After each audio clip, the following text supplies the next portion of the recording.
LAT Property Show. Come, let us share our daily experiences.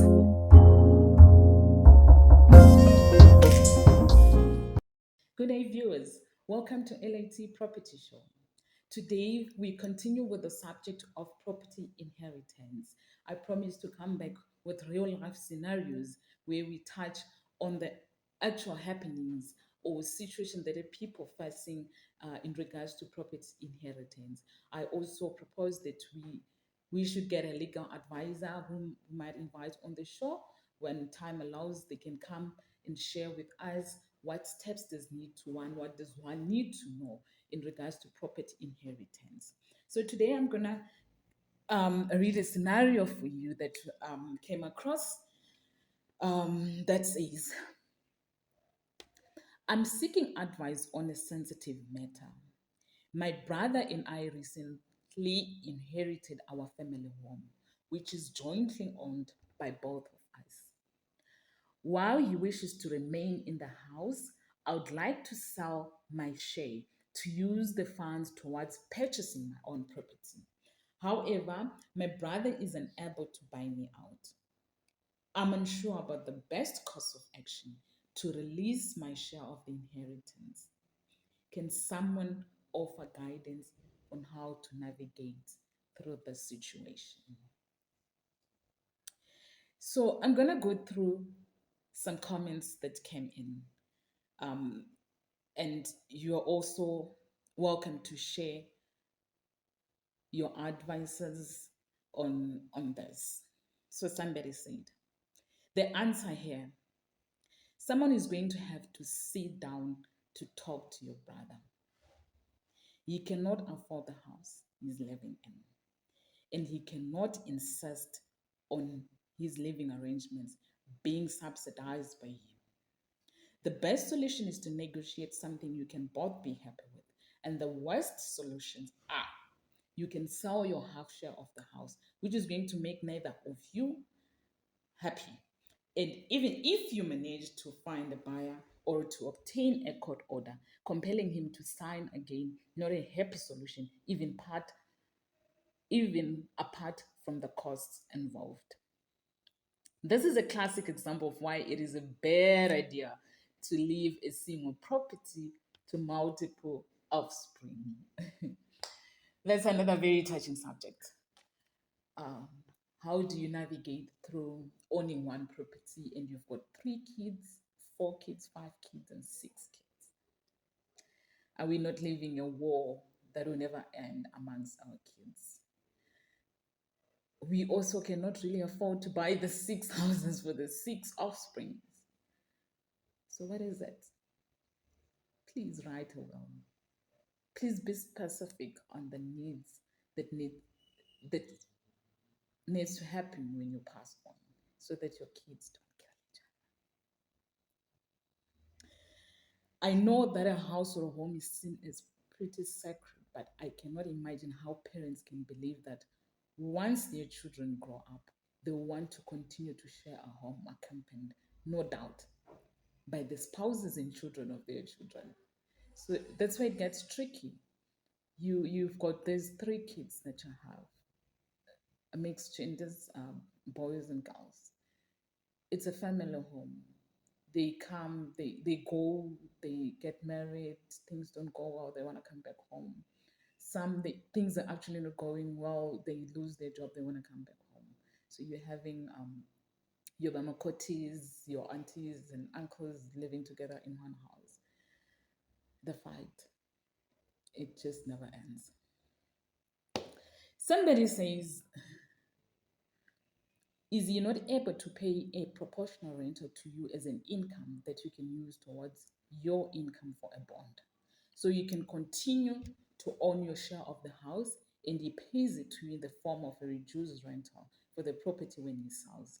You retain your portion, or how big is the stand? Can you not subdivide and sell that portion as land? Then someone says, buy him out. uh, somebody says, I would definitely not let him in. Looks like it's going to be trouble. Again, discuss a reasonable rental he pays to you for living in the house. So you can use the rental income, for example, to cover a bond in a new place you want to buy. Do a proper rental agreement with annual escalations. If you can't afford it, then the house would need to be sold. Another proposal was like forcing a sale via the High Court. You can approach the High Court to compel a sale even without your brother's consent. You need to demonstrate the court that a sale is the only equitable solution. The court has the power to order a sale if it deems it just and equitable. Always have negotiation and mediation first before proceeding to the court.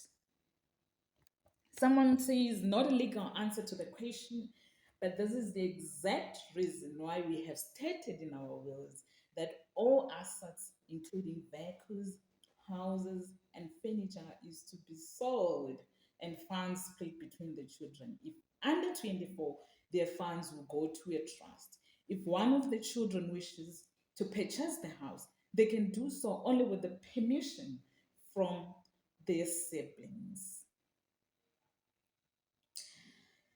Oh, I went through this. On the house with my brother, I had to apply for a brand new bond, settle the old bond, and pay him out from that. Legal costs and transfer duties again. I have a bond again, but it's much better than if we have to sell and split profits as if we would just have covered a deposit for a new house. Let's take a break.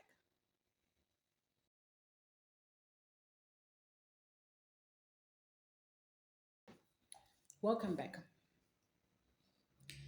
We were looking at the scenario where two siblings are caught in a position where the one needs to separate from a house that was left by the parents and they're sharing and they're staying together in it. One needs to buy out his brother, the brother cannot afford this and that. And we're just going through what are people's thoughts? What are your thoughts? What are your plans with the investment that you have? I know this is a very touching subject, and some areas that people don't really want to visit, but we're not here to live forever. What are your plans with your investments? So we're just gonna wrap this up by reading more comments. Um,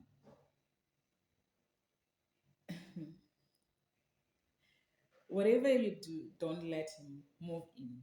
It'll be costly. It'll be a costly eviction to get him out if he doesn't want to pay for the other half. So do you see this? This is he has all right to be there. He owns a share of the house, but it can get heated. And now someone's saying don't even allow him to get into the house. But yeah, someone's asking when you say he's not in a position, he's not in position to buy you out your share. Are you implying that financially he's not stable or what? Just be aware if you rent it to your brother, both of you, you'll be liable for maintenance, the upkeep, the rates, levies, and taxes of the place. Although he lives there and pays rent, thus you should pay half and he should pay half. Not a legal advice, just a thought. Perhaps if you could be encouraged, coaxed, or even forced to sell the house, and your brother could then buy it using his half as a deposit, and you then get a bond on the balance on. You may need a mediator, but doing this would make sense. That way, it would ensure fairness so you could each have money towards your own separate homes. Not sure what the legal guys would say. Um, yeah, guys, that's all what I have on today's episode. Please do share your comments, like, or subscribe. We have different situations in real estate, in property investment, inheritance. Please share your stories with us. Do get in touch on the numbers provided on the screen. See you on the next episode.